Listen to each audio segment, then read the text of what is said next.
Yo, what's up guys, Grim here, and in today's video I'm going to give you guys my league start plans. We're going to be going over how we'll be playing, my Atlas strategy, my build of course, as well as what to expect from the channel and the experimentation side. So without further ado, let's get into it. In the background here you'll see my build of choice doing some 100% delirium as a little bit of juice. Okay, so my plans, how will I be playing on League Start? Well, we're going to start the league out strong, playing in a little group for leveling with Crouching, Tuna, and Elisha. We're going to blitz the campaign because, it's a bit dry. We want to get through that quick and get into the Atlas as fast as possible.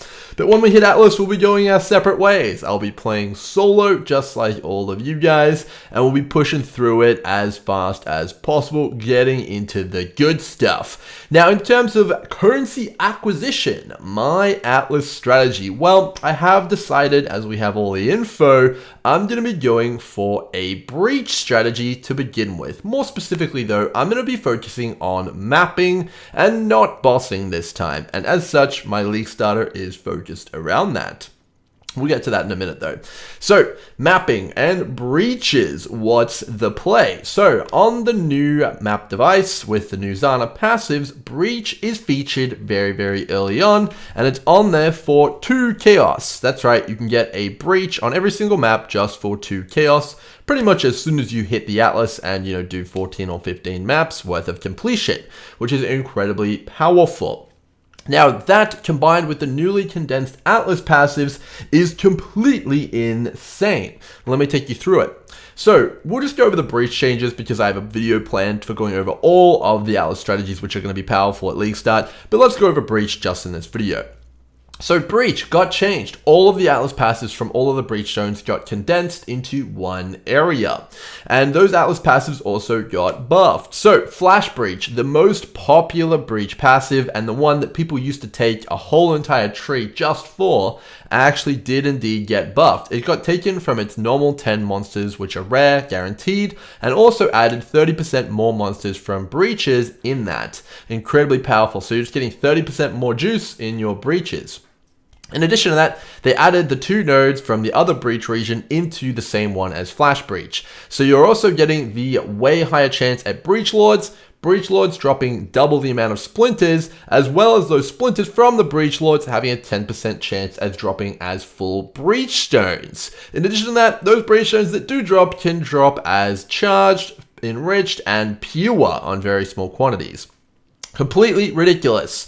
Absolutely insane. They absolutely giga-buffed Breach, and they also, on the other end of the spectrum, buffed Breach Stones. So Breach Stones, the ones that you actually run yourselves, now drop currency off of rare monsters, similar to how Synthesis functions. So you can expect to get stuff like maps, I'm assuming currency, and stuff like fossils, and pretty much everything else in the game, I'm assuming will drop in these Breach Stones, which is very, very good. Essentially, all of this does combine to create a very, very healthy economy around breach, and there's a very, very good opportunity for farming a ton of currency in it, and I plan to exploit that to the fullest early on in the league. That's going to be my strategy of choice, and I'm going to be farming up all my gear and taking it easy, nice and fast. So that's kind of the Atlas strategy I have in mind. Obviously if that doesn't pan out, breach zones are worth nothing, I'll think of something else, but that's what I'm planning on doing initially, and I think it's going to work out pretty well.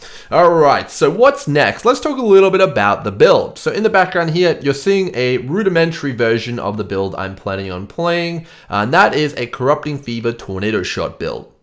I've made a few videos on this already, but it's fair to say that with the release of the new tree information today, the Corrupting Fever Tornado Shot build has been significantly buffed, and I think that's actually a little bit of an understatement. The damage has been buffed, the survivability has been buffed considerably, probably, almost, I wouldn't hesitate to say twice as tanky with the new tree and how the max res and armor works. Overall, it's just buffs across the board to an already very, very strong build capable of doing 100% delirium. So overall, I think it's pretty much one of the most powerful picks that you can make for Scourge League. if you kind of look at the content that's on offer here, you've got the Scourge mechanic itself, which rewards high clear, high speed, and high damage, which Corrupting Fever has all of, but also rewards high tankiness, because you don't obviously want to get killed, because you'll get knocked out of the Scourge dimension. You got the new Uber content. Let's take a look at the 5 ways. Okay, you're probably not doing 5 ways on this thing, but you could check it out if you have high enough damage. Perhaps if you have a support or a bot with you, you could do it. That's probably not something this build can do. Take a look at the Uber Simulacrum though. Very, very good. This thing's probably, I would guess, with very good gear, able to solo wave 30. It would be one of the builds which I'd say has a pretty good chance of doing it. Take a look at Uber Blights. Certainly going to be capable of Uber Blights. No questions asked. And then finally, we have the Uber Breaches. With good gear, you're also going to be able to do them no issue, I would assume, as it can do all content in the game with good gear pre-buff. So I don't see why it wouldn't be able to do it post-buff. With all the changes coming in, it's going to be an absolute monster. So it's worth noting a few of the strengths of this build, though. I've seen some people say that Gladiator isn't the best ascendancy for that, and I think that that's just completely misguided. I'm not in agreement with that at all. You want to play this ascendancy, play this class as a Gladiator. It is absolutely the only choice, in my opinion, for Corrupting Fever. I think anything else is a mistake, and that is primarily because of the bleed explosions and the fact that your build inherently scales them.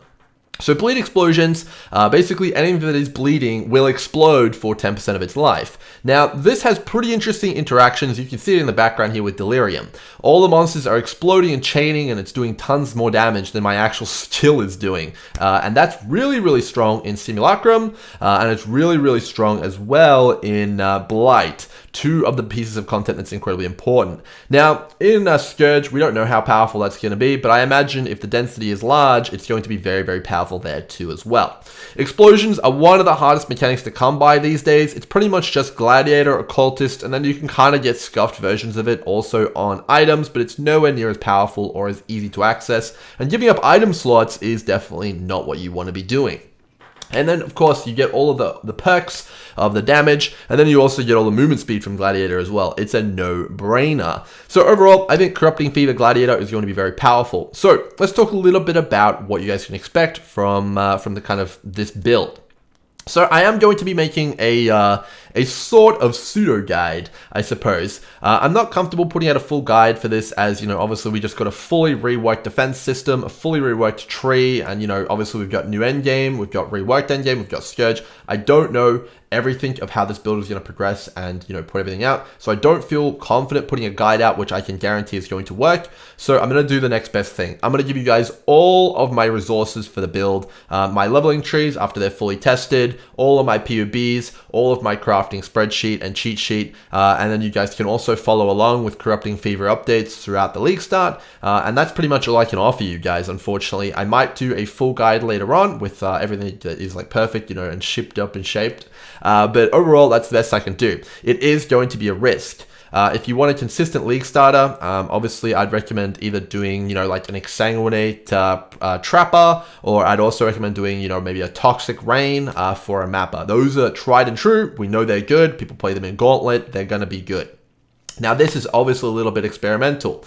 We don't know exactly how it's going to pan out. I've played it obviously on Expedition, but we'll just have to see how it goes. So, you know, if you're a little bit adventurous and you want to take a risk, this could be a very, very good build for you, and it can pay off. But, you know, obviously, if you're not as confident, I'd stick with something that you're kind of going with, maybe another content creator or something you've played before.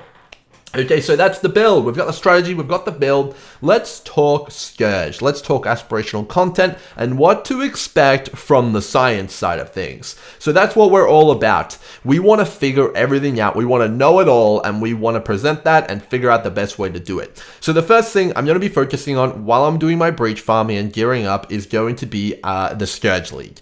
I want to know this thing like the back of my hand as fast as possible. In previous leagues, I've kind of done the bossing strategy, and that has slowed down my gain of knowledge considerably. Not anymore. I've been doing you guys a disservice. I'm back in it. We're going to be going full all in on Scourge. If it's profitable, if you can make it work for currency gaining, you guys are going to know about it, and I'm going to try and be the first to know. And we can kind of figure it out together over on stream as well if you want to tune in live. I'm going to be streaming pretty much every waking hour that I'm awake for the Scourge League here, which is pretty cool.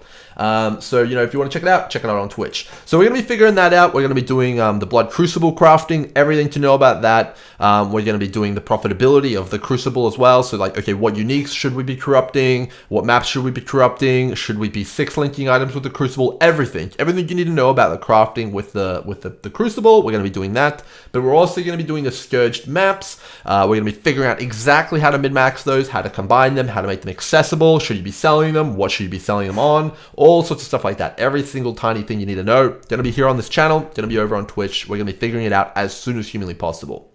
In addition to that, of course, we're also going to be tackling exactly how the league mechanic functions. There's so many things we just don't know. What's the best layout for it? What's the best way to run it? All these things we will tackle as well. And then after we figure out Scourge completely, you know, we're going to go into the Uber content. And we might have to enlist the help of an Aurabot for that, depending on how hard it is. I have no idea, but we do have something like that set up. If it can be done solo, I'll check it out solo. If we need some help, we'll check it out with some help. I don't know. We just want to see it. And we're going to basically test exactly what the drop rate is on everything to do with the new Uber content, how worth it is, how worth it's not, you know, everything. We're going to expose it all, and we're going to obviously upload that over to PoE Profit because it's been dying for an update for a little while here, and you know, it's going to be getting it. So that's kind of going to be what the content's going to be looking like, guys. That's going to be the plan, the Atlas strat. We're going to be making some more videos with way more detail. As I mentioned, I'm going to be doing an Atlas video, basically giving you every single strategy on the Atlas and how to do it, what maps you should be favoriting, what washings you should be using for league start.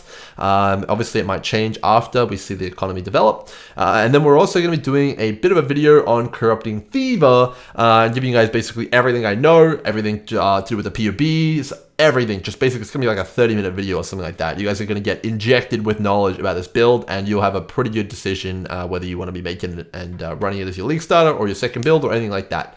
So overall, there it is, guys. Hope you guys enjoyed the video. I'll see you guys in the next one, and until then, cheers.